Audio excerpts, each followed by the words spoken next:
Hello friends, good morning to all of you. Welcome to my channel. आज के tutorial में हम लोग फिर से एक वैक्सीनेशन प्रोग्राम में जो एक गड़बड़ी आ रही है, उसमें जो तेज़ी नहीं आ पा रही है, ज़्यादातर लोगों तक वैक्सीनेशन नहीं पहुंच पा रहा है, उसी से रिलेटेड ये आज का एडिटोरियल है। टाइटल है फास्टर सूनर, यानी जो हमारा वैक्सीनेशन का जो प्रोग्राम है उसको क्या करने की ज़रूरत है और उसमें तेज़ी लाने की ज़रूरत है, फास्टर अप्रोच अपनाने की ज़रूरत है। और सूनर सूनर मतलब क्या, जल्दी जल्दी भी करने की ज़रूरत है और उसमें उसका जो पेस है, उसका जो रफ्तार है, उसको बढ़ाने की ज़रूरत है। क्योंकि अभी पिछले कुछ दिनों से कोविड का केसेस थोड़ा ज़्यादा अपसर्ज कर रहा है, उसके वजह से ये प्रोग्राम में पूरी तरह से तेज़ी लाने की ज़रूरत है। India has the wherewithal to sharply accelerate daily vaccination rate।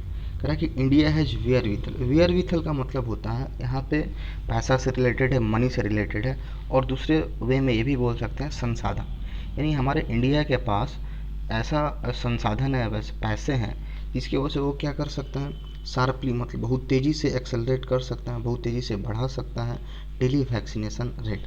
जो हमारे डेली बेसिस पे जो एक टीकाकरण का काम चल रहा है उसके रेट को काफ़ी तेज़ी से बढ़ा सकता है। क्यों? क्योंकि हमारे पास इंडिया के पास वेयरविथल है, वैसे सारे संसाधन हैं, इतने सारे पैसे हैं। आगे बढ़ने से पहले प्लीज़ आप मेरे इस चैनल को सब्सक्राइब कर लीजिए।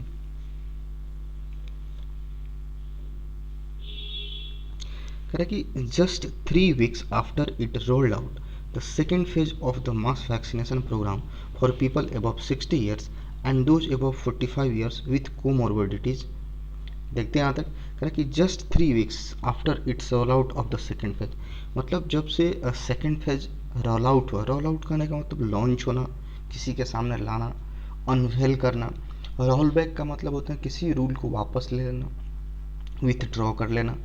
तो ये जो सेकेंड फेज जब से शुरू हुआ था उसके शुरू होने से क्या हो गया, लगभग अभी तक कितना हो गया, लगभग 3 सप्ताह हो गया।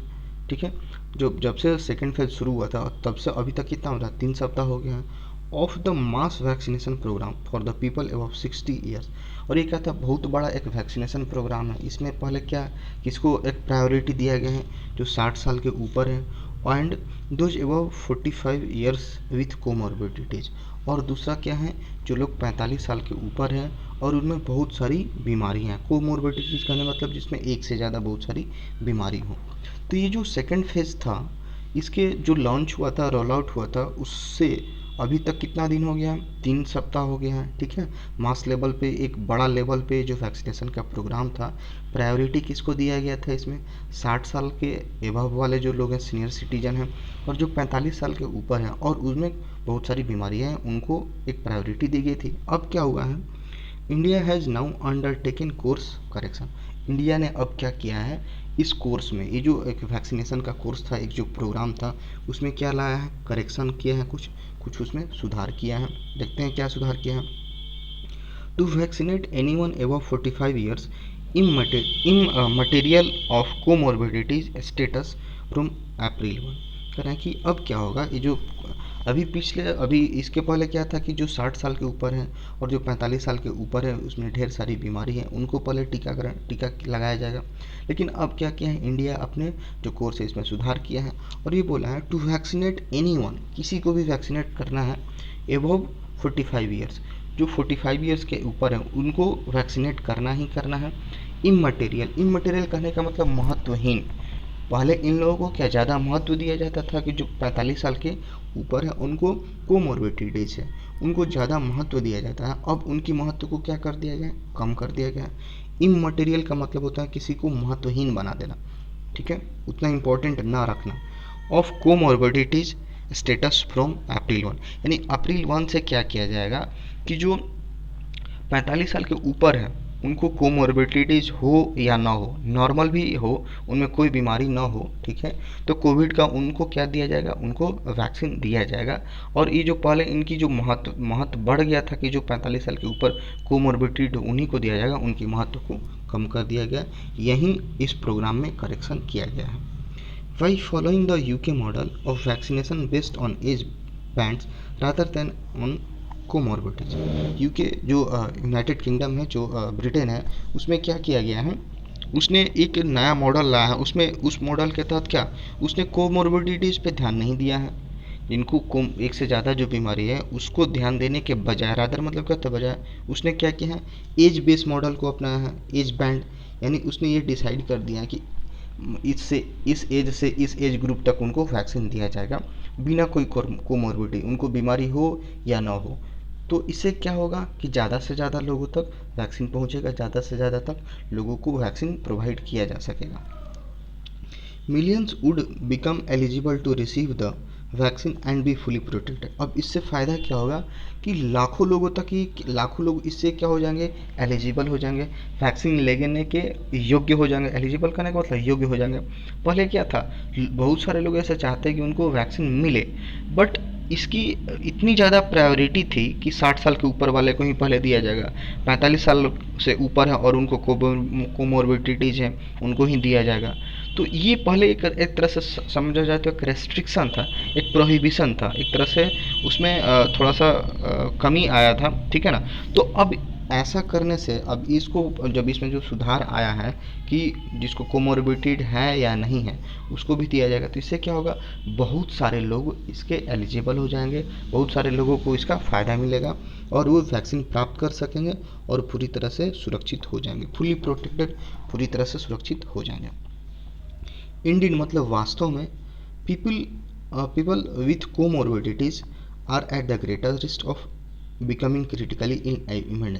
हालांकि वास्तव में ये बात है कि जो लोग कोमोर्बिडिटीज़ के शिकार हैं, जिनमें एक से बहुत सारी बीमारियां हैं, वो क्या है, ज़्यादा रिस्क है उनका, ग्रेटर रिस्क है क्या, बहुत भयंकर रूप से बीमार होने का, बहुत ही एक क्या घातक रूप से उनको कोई बीमारी लगने का, एंड इवन डाइंग, और हो सकता है कि उनकी मतलब निधन भी हो जाए। तो वास्तव में ये सही बात है कि कोमोर्बिडिटीज़ वाले ज़्यादा रिस्क पे हैं, उनको ज़्यादा बीमारी लग सकती है, इवन उनका मौत भी हो सकता है। हाउएवर, हालांकि the list of comorbidities that made a person eligible for a vaccine was not only highly restricted। अब यहाँ पे बोला कि ठीक है, ये बात सही है कि जिसको एक से ज़्यादा बीमारी है वो ज़्यादा रिस्क है, लेकिन ये जो कोमोर्बिडिटीज़ का जो लिस्ट बनाया गया है, ठीक है ना, that made a person eligible for vaccine, और मतलब पहले मतलब पूरी तरह से रेस्ट्रिक्शन था, उन्हीं को दिया जाएगा। तो ये क्या है, एक ये बोला जा रहा है ये ना तो पूरी तरीके से हाईली रेस्ट्रिक्टिव है, इसके अलावा ये क्या है, फोकस ऑन मल्टीपल कोमोर्बिडिटी। इसमें तो ये बताया जा रहा है कि एक तो रेस्ट्रिक्शन है ही कि जो 40 साल के ऊपर है और उनको कोमोर्बिडिटी उनको दिया जाएगा, ये पहला रेस्ट्रिक्शन। इसके साथ उसमें और देखा जाता था कि उसमें मल्टीपल कोमोर्बिडिटीज, मतलब मान लेते हैं कि दो आदमी में कंपैरिजन करना हो, मान लेते हैं एक आदमी को 2 बीमारी है और दूसरे आदमी को 5 बीमारी है, यानी मल्टीपल है, तो जो जिसको 5 बीमारी है, ठीक है ना, उसको पहले दिया जाता था। तो ये तो बात होगी ना, रेस्ट्रिक्शन पर रेस्ट्रिक्शन, पहला रेस्ट्रिक्शन कोमोर्बिडिटी, उसके बाद दूसरा रेस्ट्रिक्शन का स्टेप क्या है, उसमें भी जिसको ज़्यादा एक तरह से कोमोर्बिडिटीज है उसको ज़्यादा फोकस किया जाएगा, और उसके बाद भी थर्ड स्टेप क्या है, अब उसमें भी देखा जाएगा कि भाई इसको सबसे ज़्यादा सीवियर क्या, मतलब इस दोनों में सबसे ज़्यादा घातक बीमारी किसको, सपोज किसी को कैंसर है, किसी को और भी ज़्यादा बहुत ज़्यादा मात्रा में हार्ट डिजीज है, तो उसको ज़्यादा प्रायोरिटी दी जाती थी। तो ओवरऑल इसमें बहुत सारा रेस्ट्रिक्शन था। तो इससे क्या होता था कि जो मतलब जो एक नॉर्मल इंसान है जो चाह रहा है कि हमको वैक्सीन मिल जाए, उसको क्या होता था, नहीं मिल पाता था, काफ़ी लंबा वक्त लगता था। अब क्या होगा, अब इस जो इंडिया ने क्या किया है, ये जो प्रोग्राम है इसमें करेक्शन ला दिया है कि कोई भी एक जो नॉर्मल है, जिसको कोमोर्बिडिटी नहीं भी है, नॉर्मल इंसान है, 45 साल के ऊपर है, वो आराम से वैक्सीन ले सकता है। आगे मूव करते हैं। करें कि also the need for a medical certificate meant that vaccinating as many people as quickly as possible was unachievable. अब इतना सारा रेस्ट्रिक्शन लगा दिया जाएगा, भाई तू अपना कितना कोमोर्बिडिटीज़ हैं उसमें भी कंपेयर किया जाएगा कि किसको कितना ज़्यादा है, फिर उसमें ये भी कंपेयर किया जाएगा किसमें किसको ज़्यादा घातक बीमारी है। उसके बाद एक और एक्स्ट्रा चीज़ यहाँ पे दे रहा है कि मेडिकल सर्टिफिकेट, आपके पास एक से ज़्यादा बीमारी है तो भाई उसका आप मेडिकल सर्टिफिकेट दो कि हाँ आपको अस्थमा है, आपको कैंसर है, आपको हाई ब्लड प्रेशर है, इन सारी बातों को लेकर के आप मेडिकल सर्टिफिकेट भी दो।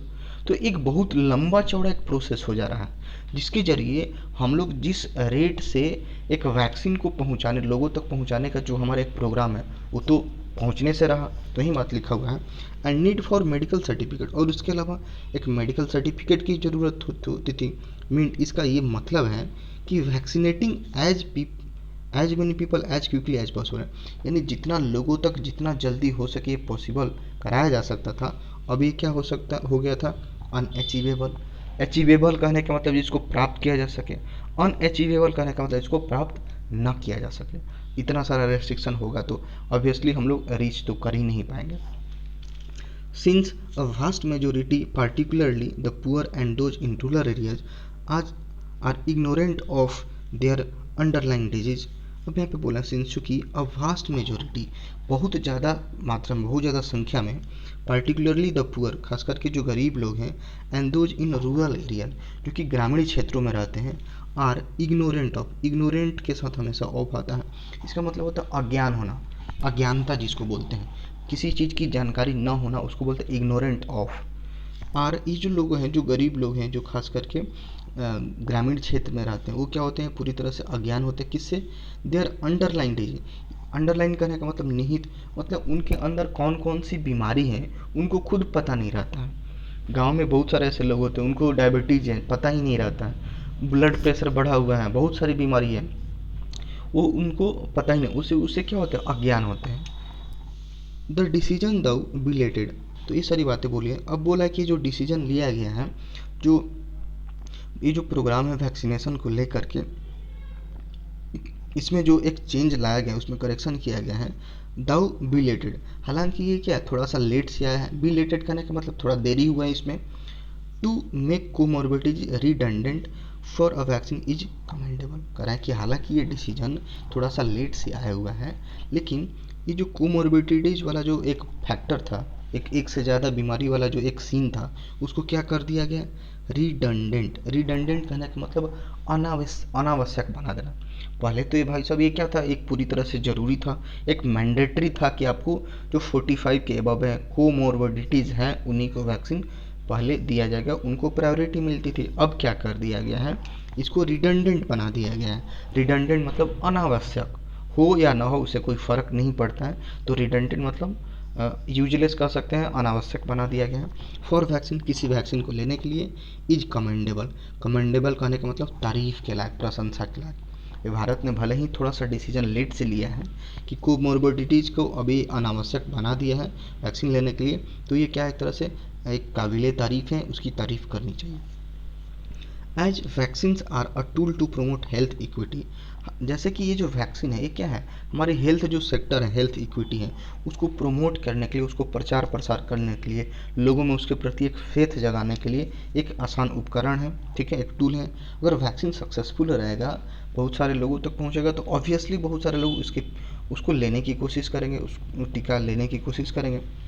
All attempts should be made to remove any artificial barriers, more so when several states are witnessing a surge in cases। कहना कि all attempt should be made, जितना प्रयास हो सकता है उतना किया जाना चाहिए, टू रिमूव, हटाने के लिए, कम करने के लिए, एनी आर्टिफिशियल बैरियर, जो कोई भी कृत्रिम बाधा आता है, जो मानव के द्वारा, ह्यूमन के द्वारा जो भी आर्टिफिशियल बैरियर आता है, मोर सो, और ज़्यादा से ज़्यादा क्या, अभी देखा जा रहा है कि बहुत सारे स्टेट्स में, सेवरल स्टेट्स में क्या एक प्रमाण मिल रहा है केस में सर्ज होने का। सर्ज कहने का मतलब बढ़ोतरी।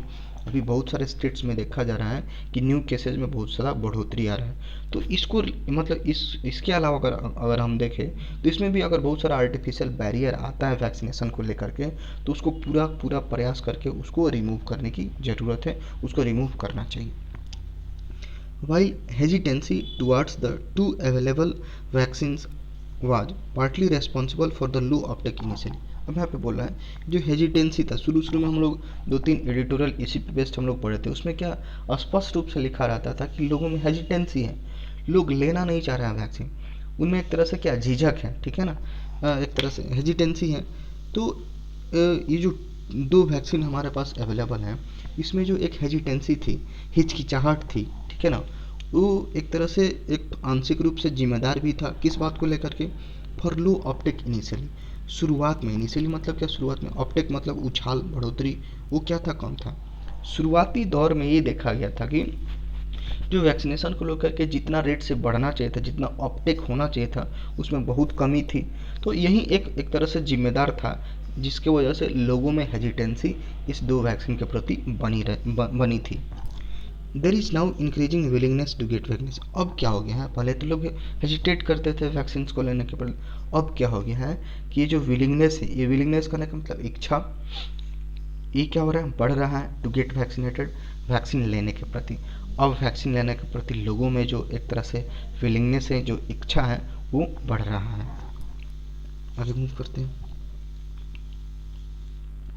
करें कि while 0.8 million dose administered on February 25 was the highest before the second phase began। करें कि अगर 25 फरवरी की बात की जाए तो उस दिन क्या हुआ था, 0.8 मिलियन डोज एडमिनिस्टर्ड हुआ था, वितरित हुआ था, लोगों को दिया गया था। ये क्या था, सबसे ज़्यादा हाईएस्ट था, सबसे ज़्यादा था बिफोर सेकेंड फेज बिगन। दूसरा जो फेज़ था, सेकेंड फेज शुरू होने से पहले, ये जो 25 फरवरी के हमारे पास डेटा है, वो क्या था, सबसे हाईएस्ट था। 25 फरवरी को 0.8 मिलियन लोगों को टीका प्रोवाइड कराया गया। The numbers have been rising steadily thereafter. और उसके बाद क्या हुआ, ये जो संख्या है, जो वैक्सीनेशन का जो संख्या है, हैव बीन राइजिंग, लगातार बढ़ता रहा है। स्टीडली, स्टीडली कहने का मतलब एक कांस्टेंट रेट से, स्टडी इंक्रीज होता है, स्टडी डिक्रीज होता है, मतलब एक कांस्टेंट रेट से बढ़ रहा है, चाहे कांस्टेंट रेट से घट रहा है। तो राइजिंग स्टीडली देयर आफ्टर, उसके बाद से इसमें लगातार बढ़ोतरी देखने को मिल रहा है। Increasing the gap between two Covishield dose partly address vaccine shortage. अब यहाँ पे एक और इसमें जो करेक्शन हुआ है इस कोर्स में, उसमें एक पार्ट इसमें ये बताया गया है कि ये जो पहले क्या था कि कुछ टाइम पीरियड था कि एक डोज लग गया, उसके उस दूसरा डोज के बीच में गैप था। अब ये बोल रहे हैं कि जो गैप है, ठीक है ना, 2 सप्ताह या एक महीने का जो गैप था, अब क्या कर दिया गया है, अब ये सोचा जा रहा है कि क्या इसको बढ़ा दिया जाए, 2 महीना कर दिया जाए, जिसकी वजह से क्या होगा, इसके बीच जो टाइम पीरियड का जो गैप मिलेगा, इसमें हो सकता है कि वैक्सीन का कुछ शॉर्टेज आ जाए, वैक्सीन की कमी आ जाए, तो वैक्सीन को पूरा किया जा सके। तो यही लिखा हुआ है, increasing the gap between two Covishield dose partly address vaccine shortage. जो दो डोज के बीच में जो एक गैप था, उसको क्या करने की ज़रूरत है, इंक्रीज किया गया है, जिसकी वजह से क्या होगा, पार्टली एड्रेस मतलब क्या होगा, ठीक करना, समाधान करना, टैकल करना वैक्सीन शॉर्टेज। जो वैक्सीन का शॉर्टेज हो जाता था, अब उसको क्या कर लेगा, एड्रेस कर लेगा, उसका सामना कर लेगा, उसको ठीक कर देगा। इन शॉर्ट ये क्या होगा, अगर ज़्यादा गैप मिलेगा तो क्या होगा, उसमें पहले क्या था, मान लेते हैं कि 2 हफ्ता का गैप मिलता था फर्स्ट और सेकंड के बीच में, तो उसमें बहुत सारा वैक्सीन का शॉर्टेज हो जाता था। अब इसको गैप को बढ़ा देंगे तो उसमें क्या होगा, बहुत सारा टाइम मिलेगा, उसके वजह से जो मैन्युफैक्चरिंग कंपनी है उसको मौका मिलेगा और ज़्यादा वैक्सीन बनाने का, तो यही बोला गया। तो वैक्सीन शॉर्टेज से हम लोग बच जाएंगे। Yet the 7-day rolling average cross 2 million dose per day only in the last couple of days. कह रहा कि येट, फिर अभी भी द 7 days रोलिंग एवरेज, अगर हम लोग 7 दिन का एक एवरेज लें तो उसमें क्या देखा गया है, cross 2 million dose per day. अगर 7 दिन का अगर आंकड़ा लिया जाए, 7 दिन का अगर एवरेज कैलकुलेट करें, तो उसमें देखा गया कि पर डे के हिसाब से 2 मिलियन डोज पड़ रहा है only in the last couple of days. पिछले कुछ दिनों की बात करें तो एक डे के हिसाब से, पर डे के हिसाब से अगर 7 दिन का एवरेज निकाला गया तो ये देखा गया कि हर एक दिन लगभग 2 मिलियन से भी ज़्यादा डोज पड़ रहा है। Only about 50.23 million dose have been administered as on March 24। March 24 तक की बात की जाए तो कितना डोज पड़ गया है, 50.2 मिलियन डोज एडमिनिस्टर्ड हो गया, वितरित हो गया है। और लेस देन 4 डोज पर, अगर पॉपुलेशन के हिसाब से अगर इसको देखें तो 100 लोगों पे 4 डोज से कम, मतलब 100 लोगों में जितना लोग हैं उनमें 4 से कम, मतलब 4 डोज से भी कम उन लोगों को पड़ गया है। The vaccination programme has also been witnessing lukewarm participation by private medical facility. ये जो वैक्सीनेशन का जो प्रोग्राम है, ये क्या है, हैज़ ऑल्सो बीन विटनेसिंग, इस बात का भी प्रमाण दे रहा है।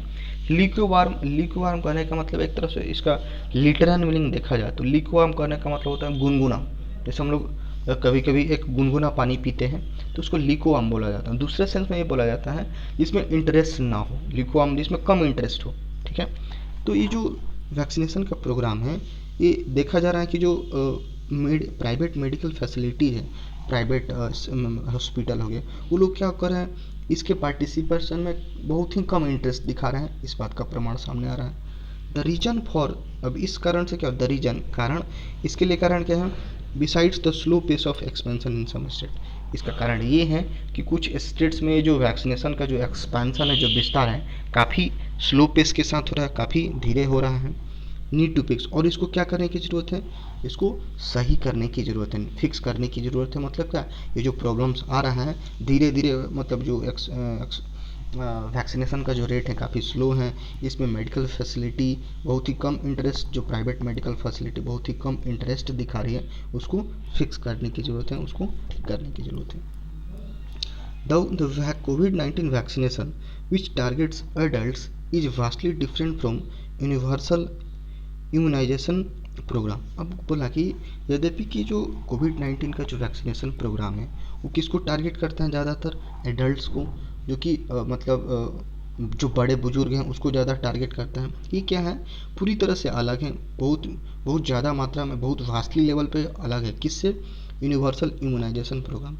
ये जो यूनिवर्सल इम्यूनाइजेशन प्रोग्राम मतलब क्या, एक विश्व स्तर पे एक प्रतिरक्षी प्रोग्राम, मतलब होता है इम्यूनिटी को बढ़ाने के लिए जो हमको जो टीका लगाया जाता है उसी को इम्यूनाइजेशन बोलते हैं। तो ये जो प्रोग्राम चल रहा है मतलब क्या, इसमें हर एक लोगों को देना चाहिए कि हर एक लोग इससे ज़्यादा से ज़्यादा लाभ ले सके, हर एक लोगों की इम्यूनिटी बढ़ सके। तो अभी क्या किया जा रहा है, अभी ज़्यादातर लोगों को, बुजुर्ग लोग हैं, सीनियर सिटीजन है, उनको टारगेट किया जा रहा है, तो जो कि क्या पूरी तरह से डिफरेंट है इस प्रोग्राम के तहत। India has the wherewithal to accelerate the daily vaccine rate. India के पास अभी बताया, वेयर विथल का मतलब होता है पैसा होना, एक संसाधन होना। इंडिया के पास संसाधन है जिसके वजह से वो क्या कर सकता है, जो डेली बेसिस पे जो वैक्सीनेशन का जो रेट है, जो स्पीड है, उसको क्या कर सकता है, एक्सेलरेट कर सकता है, उसको बढ़ा सकता है, क्योंकि इंडिया के पास पैसा है और संसाधन है। आगे बढ़ते हैं। करें कि व्हाट इज मिसिंग। अब इतना सारा हमारे पास संसाधन है, पैसा है, लेकिन हम लोग को क्या मिस कर रहे हैं, क्या छूट रहा है, जिसके वजह से हमारा जो प्रोग्राम जल्दी से नहीं पहुंच पा रहा है, ज़्यादातर लोगों तक पहुंच नहीं पा रहा है। तो what is missing is the political will to achieve that. अब ये बोला जा रहा है एडिटोरियल के अकॉर्डिंग कि इसमें क्या है, पॉलिटिकल विल की कमी है, पॉलिटिकल विल मिस नज़र आ रहा है। पॉलिटिकल विल कहने का मतलब राजनीतिक इच्छा, यानी कहने का मतलब कि इसमें जो इस फील्ड से रिलेटेड जो लीडर हैं, जो नेता लोग हैं, वो क्या है, पूरी तरह से ढीले ढाले पड़े हुए हैं, कोई इस पे ध्यान नहीं दे रहा है। तो इसलिए बोला जा रहा है कि इसमें एक कमी क्या है, कि इसमें जो राजनीतिक इच्छा शक्ति है उसकी कमी नज़र आ रही है इसको प्राप्त करने के लिए। रिफ्लेक्टेड, यह दर्शाया कि in absent target and awareness building exercise. अब इसके वजह से बहुत सारे क्या होता है कि कोई बड़ा पर्सनालिटी है, अब इस फील्ड से मान लेते हैं जो हेल्थ मिनिस्टर हैं, वो सामने आकर के लोगों में ये बताएं इस वैक्सीन का क्या पॉजिटिव इम्पैक्ट है, इससे क्या क्या फ़ायदा हुआ है, तो सामने आएंगे, लोगों तक पहुँचेंगे, तो क्या होगा, लोगों में एक तरह से क्रेडिबिलिटी बढ़ेगी।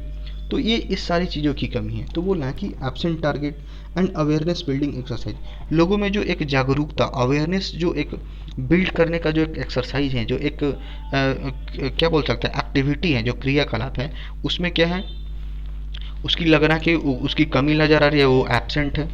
इंक्लूडिंग वैक्सीन सेफ्टी, इसमें और की क्या बात करनी चाहिए, जैसे अवेयरनेस की बात में वैक्सीन सेफ्टी को लेकर के बात किया जाना चाहिए। वैक्सीन साइट, वैक्सीन साइट कहने का मतलब अभी हमारे बहुत सारा ऑनलाइन जो एक प्लेटफॉर्म बना है, जो वैक्सीनेशन को लेकर प्लेटफॉर्म, एक वेबसाइट बना है जहाँ पे लोग जाकर के रजिस्टर्ड कर रहे हैं, तो इसके बारे में, वैक्सीन साइट के बारे में जागरूक करना चाहिए। परमिसिबिलिटी ऑफ वॉकिंग, ये वॉकिंग बड़ा इंपॉर्टेंट वर्ड है। वॉकिंग कहने का मतलब होता है, अभी हम लोग देखें कि एक वैक्सीन को लेने के प्रति कितना सारा हम लोगों को एक प्रोसीजर से गुजरना पड़ रहा है। आपको दिखाएगा कोमोर्बिडिटीज़ है, उसमें भी बहुत सारे, जिसको ज़्यादा है उसको पहले दिया जाएगा, फिर उसमें ये भी देखा जा रहा है कि जिसमें बहुत ज़्यादा सीरियस है उसको दिया जाएगा, फिर उसके बाद क्या है, उसका मेडिकल सर्टिफिकेट लगाओ। तो इन सारी बातों से बहुत ही प्रॉब्लम क्रिएट हो रहा था, ज़्यादातर लोगों तक पहुँच नहीं पा रहा था।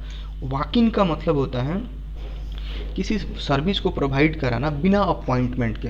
मान लेते हैं हमको वैक्सीन लेना जाना, तो इतना सारा प्रोसेस से गुजर रहे हैं, अब ऐसा कुछ फैसिलिटी हो जाए कि हम तुरंत गए, कुछ आधार कार्ड है, जो भी मेरे पास आईडी है, तुरंत जहाँ पे जो वैक्सीनेशन केंद्र है, सेंटर बना हुआ, वहाँ पे गए और हमको वैक्सीन मिल गया। तो उसको क्या बोला जाता है, वॉक इन।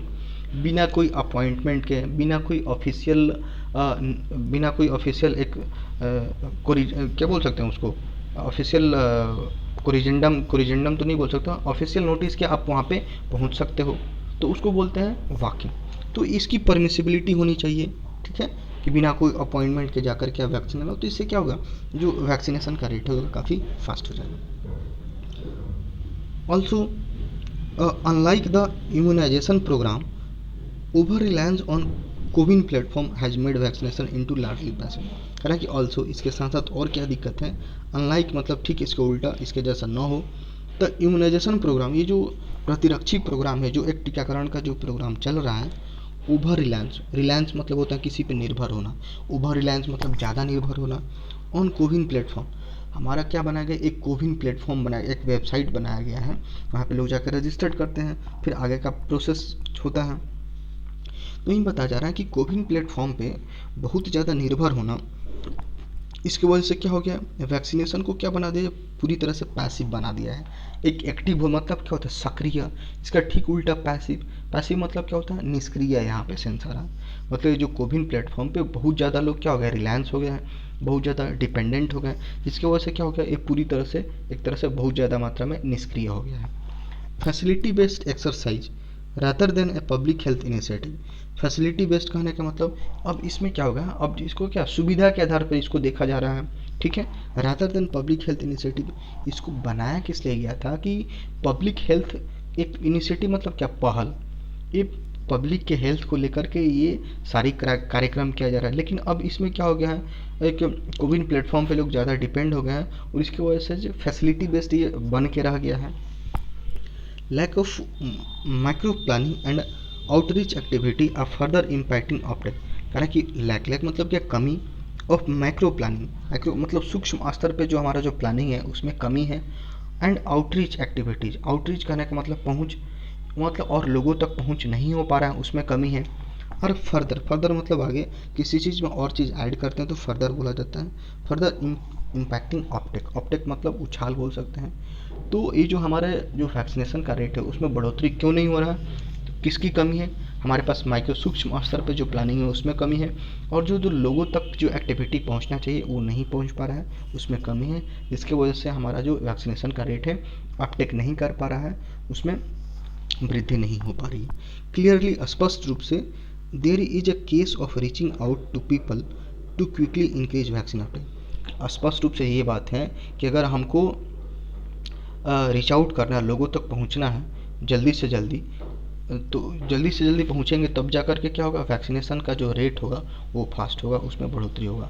तो ओवरऑल हम लोगों को क्या होना चाहिए, लोगों तक पहुंचने का एक जरिया होना चाहिए किसी भी तरीक़ा से। अभी जो इस कोर्स में जो सुधार हुआ है एक अच्छा है, अप्रिसिएबल है, ठीक है ना, तो लोगों तक कैसे भी पहुँचे, ठीक है, इसके उसी की वजह से क्या होगा, तो हमारा वैक्सीनेशन में अपटेक होगा, उसमें एक उछाल आएगा और उसमें बढ़ोतरी होगा। Right, that's all for today, thanks for watching this video.